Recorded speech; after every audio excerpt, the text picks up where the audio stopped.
साथियों, आज की ये घटना कानपुर से शुरू होती है। असल में कानपुर का रहने वाला एक व्यक्ति अपनी गरीबी से इतना ज्यादा तंग आ चुका था कि एक दिन वो काम की तलाश में सीधा दिल्ली पहुंच गया। अब वो दिल्ली तो आ गया था, लेकिन यहाँ पर ना अब उसके सर पर छत थी, ना पेट में दाना और ना ही जेब में फूटी कौड़ी। इसलिए उसे जो काम मिला, जैसा काम मिला, उसने वो काम करना शुरू कर दिया। कई दिनों तक वो छोटे मोटे काम करता रहा, लेकिन फिर एक दिन उसकी किस्मत ने उसका साथ दिया। अचानक उसकी नौकरी नोएडा की एक गारमेंट फैक्ट्री में लग गई। काम बहुत बढ़िया था, तनख्वाह अच्छी थी, लेकिन किस्मत को कुछ और ही मंजूर था। फैक्ट्री में काम करते करते अचानक उसने एक दिन एक ऐसे जुर्म को अंजाम दिया जिसकी वजह से अदालत ने उसे उम्र कैद की सजा सुनाई और अब उसे जीवन भर जेल में रहना था। लेकिन यहाँ पर सबसे ज्यादा हैरान करने वाली बात यह थी कि जेल में सजा काटने की जगह वो 26 सालों तक गायब रहा। अब आप भी सोच रहे होंगे कि भला ऐसा कैसे हो सकता है, लेकिन ऐसा हुआ। और अब 26 सालों बाद जब उसकी सच्चाई सबके सामने आई, तब इस घटना ने सभी के होश उड़ा दिए। तो साथियों, ये घटना शुरू होती है कानपुर से। कानपुर के देहात इलाके का रहने वाला राजकिशोर अपनी गरीबी से तंग आकर 1990 में दिल्ली पहुंचा। दिल्ली पहुंचने के बाद करीब 18 महीनों तक उसने छोटे मोटे काम किए,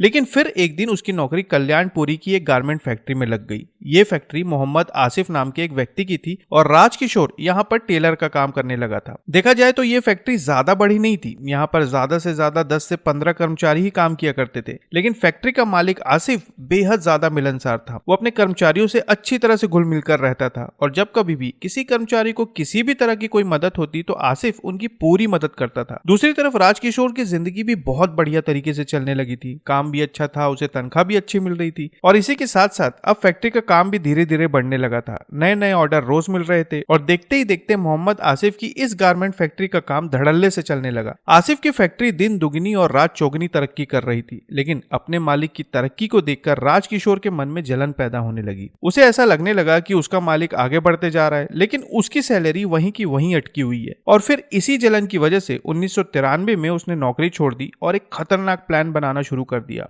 15 दिसंबर 1993 को वो सीधा मोहम्मद आसिफ के घर के बाहर जाकर खड़ा हो गया। थोड़ी देर बाद आसिफ का 8 साल का बेटा घर के बाहर निकला। तभी राजकिशोर ने उसे धीरे से अपने पास बुलाया। अब चूंकि मोहम्मद आसिफ का बेटा भी कई बार फैक्ट्री आया करता था, इसलिए वो राजकिशोर को अच्छी तरह से पहचानता था। अब जैसे ही बेटा उसके पास गया, उसने बच्चे से कहा कि चलो तुम्हें आइसक्रीम खिलाकर लाता हूँ। फिर आइसक्रीम खिलाने के बहाने उसने उसे अगवा कर लिया। अगवा करने के ठीक अगले दिन उसने आसिफ को बिना अपनी पहचान बताए फोन लगाया और कहा कि अगर बेटे को सही सलामत देखना चाहते हो तो 30,000 रुपए दे दो। अब 30,000 रुपए उस वक्त बहुत बड़ी रकम होती थी, लेकिन फिर भी आसिफ मान गया और राजकिशोर की बताई हुई जगह पर उसने 30,000 रुपए छोड़ दिए। पैसा छोड़ने के बाद वो वहां से चला गया और फिर मौका देखकर राजकिशोर ने वो पैसे उठा लिए। अब राजकिशोर को पैसे तो मिल चुके थे, लेकिन अब उसे डर सताने लगा कि आसिफ के बेटे ने उसे देख लिया है और वो उसे अच्छी तरह से जानता है। और इसी डर की वजह से अचानक उसने आसिफ के बेटे पर हमला कर दिया, जिसकी वजह से उसकी सांसें हमेशा के लिए थम गई। इस घटना के बाद पुलिस ने अपनी जांच शुरू की और फिर 17 दिसंबर 1993 को पुलिस को आसिफ के बेटे का शव कल्याणपुरी के नाले में मिला।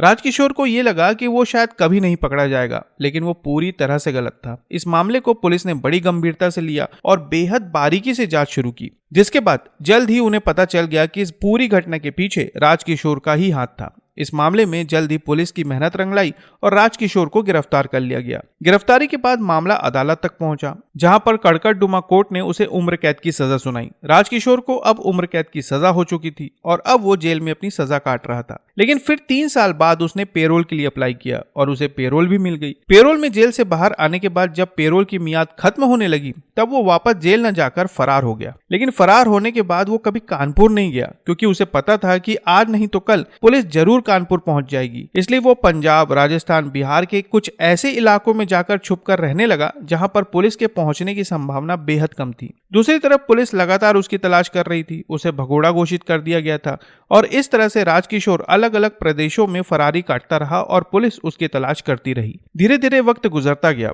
और फिर 2020 का वक्त आ गया। वो साल जब महामारी ने सब कुछ तबाह करके रख दिया था। हर जगह लॉकडाउन था, लोग अपने घरों में कैद थे और इस समय राजकिशोर को ऐसा लगा कि कि पूरी दुनिया इस महामारी की मार झेल रही है और अभी सभी का ध्यान इसी महामारी पर है, इसलिए उसे लगा कि शायद पुलिस अभी उसे नहीं ढूंढेगी। फिर इसी सोच के साथ वो 2020 में कानपुर लौटा। कानपुर लौटने के बाद वो एक गांव में छुपकर रहने लगा और फिर गाजियाबाद की खोड़ा कॉलोनी में जाकर बस गया। वहां पर रहकर उसने अपना नाम बदला और दर्जी का काम करने लगा। लेकिन 2 अगस्त 2025 को पुलिस को एक सूचना मिली कि राजकिशोर खोड़ा कॉलोनी में कहीं छुपा हुआ है, जिसके बाद पुलिस ने गाजियाबाद के खोड़ा कॉलोनी में सक्रिय अभियान चलाया और मौका पाते ही उसे गिरफ्तार कर लिया। इस घटना से ये पता चलता है कि वक्त कितना भी लग जाए, लेकिन कानून गुनहगारों को उनकी सही जगह पर पहुंचाकर ही दम लेता है। इस मामले पर आप क्या कहना चाहेंगे कमेंट बॉक्स में जरूर बताएं और नई खबरों के लिए चैनल को सब्सक्राइब करना ना भूलें। फिर मिलते हैं साथियों एक नई खबर के साथ, तब तक के लिए आपका बहुत बहुत धन्यवाद।